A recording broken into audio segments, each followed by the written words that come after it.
গপ্পপুর লোকালে আপনাদের স্বাগতম।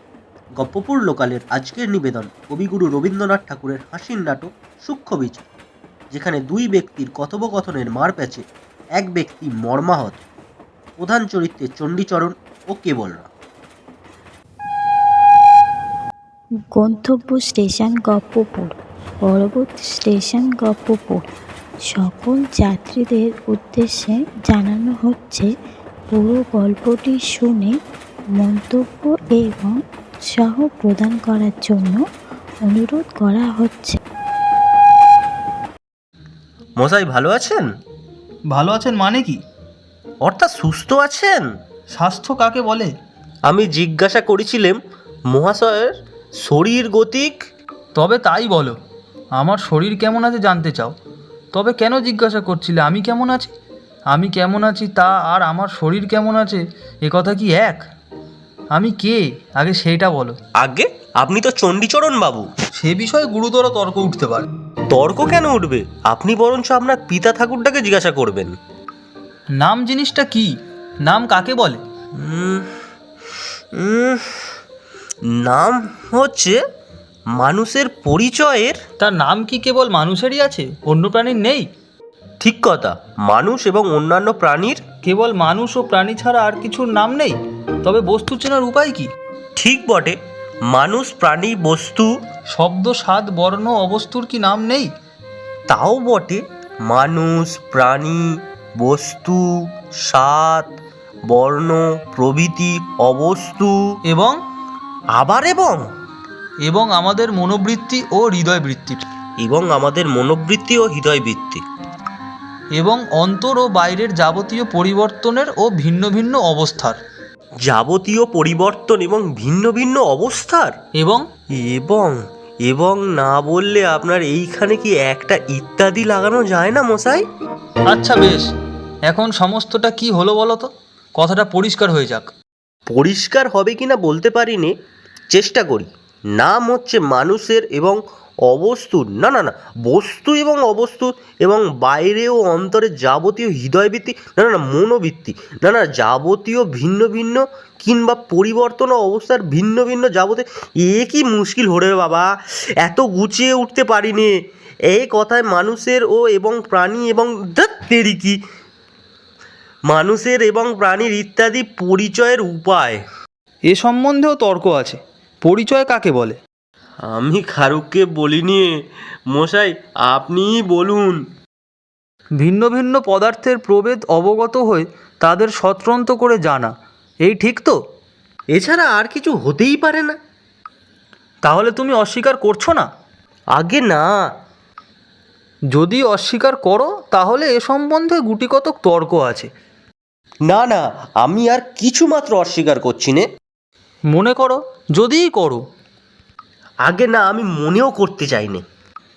তুমি না করো, যদি আর কেউ করে? কারোর সাধ্য নেই যে কে করে, এত বড় দুঃসাহসিক কেউ আছে? আচ্ছা বেশ, এটা যেন স্বীকারই করলে। তারপরে নামই যদি পরিচয়ের একমাত্র উপায় হবে, তবে কি আমার চেহারা পরিচয়ের উপায় নয়? আর আমার অন্যান্য লক্ষণগুলো? আজ সম্পূর্ণ বুঝেছি নাম কাকে বলে, তার নামগন্ধও জানি নে। আপনিই বলে দিন।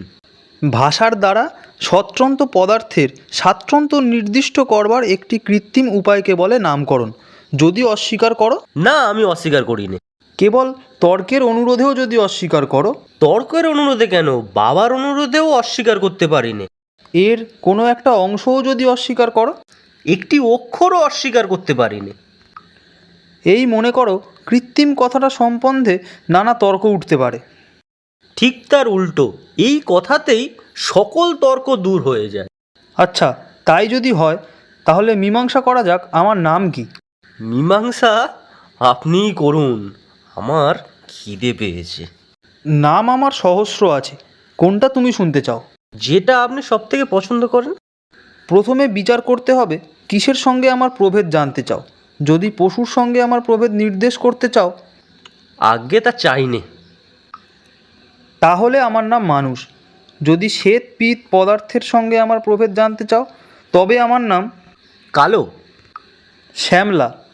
যদি ছেলের সঙ্গে প্রভেদ জানতে চাও, তবে আমার নাম বুড়ো। মধ্যবয়সী। তবে চণ্ডীচরণ কার নাম মশাই?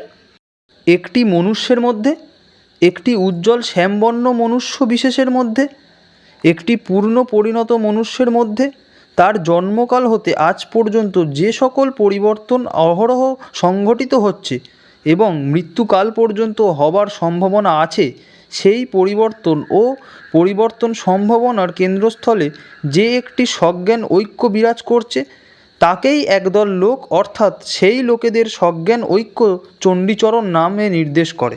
সর্বনাশ মশাই, বেলা হলো, অত্যন্ত ক্ষুধানুভব হচ্ছে, আহারও প্রস্তুত এবার, তবে চলি। আরে রোশো, আসল কথাটার কিছুই মীমাংসাই হয়নি, সবে আমরা তার ভূমিকা করেছি মাত্র। তুমি জিজ্ঞাসা করেছিলে আমি ভালো আছি কি না। এখন প্রশ্ন এই, তুমি কি জানতে চাও? আমার অন্তর্গত প্রাণী কেমন আছে জানতে চাও, না মনুষ্য কেমন আছে জানতে চাও, নাকি? গোড়ায় কি জানতে চেয়েছিলুম তা বলা ভারী শক্ত, কিন্তু আপনার সাথে এতক্ষণ কথা কয়ে আমার অনুমান হচ্ছে যে আপনার সজ্ঞান ঐক্য কেমন আছে এইটে জানাই অজ্ঞান আমার অভিপ্রায় ছিল। অত্যন্ত কঠিন প্রশ্ন জিজ্ঞাসা করেছিলে। তাহলে মাপ করবেন, অনুরোধ করছি। এখন অনুতাপে এবং পেটের জ্বালায় যা জগ্ধ হচ্ছি, আহারের পূর্বে এই রকম প্রশ্ন আমি কখনো আপনাকে জিজ্ঞাসা করব না মশাই। আমি ভালো আছি কি না জিজ্ঞাসা করলে প্রথম দেখা অবশ্য ভালো মন্দ কাকে বলে, তারপরে স্থির করতে হবে আমার সম্বন্ধে ভালোই বাকি আর মন্দই বাকি, তারপরে দেখতে হবে বর্তমানে যা ভালো তা। মশাই, আপনার পায়ে ধরছি, এখনকার মতো ছুটি দিন। বরং আপনি কেমন আছেন এই অত্যন্ত কঠিন প্রশ্নের উত্তর আপনি কবে দিতে পারবেন তা একটা দিন স্থির করে দিন। আমি নিতান্ত ব্যস্ত হয়েছি তা নয়, না হয় উত্তর পেতে কিছুদিন দেরিই হবে, না হয় উত্তরটা নাই পাওয়া গেল, কিন্তু আজ অপরাধ ক্ষমা করুন আমার, ভবিষ্যতে আমি কিন্তু সতর্ক হব। শেষ হলো আজকের নিবেদন রবীন্দ্রনাথ ঠাকুরের সূক্ষ্ম বিচার। চণ্ডীচরণের চরিত্রে শুভ, কেবলরামের চরিত্রে পলরব, গপ্প পাঠে ও পরিচালনায় আমি পলরব, ধ্বনি পরিকল্পনায় শুভ, পোস্টার ডিজাইন রিতম পাল। আগামী সপ্তাহে আরও একটি গল্প নিয়ে হাজির হবে গপ্পপুর লোকাল।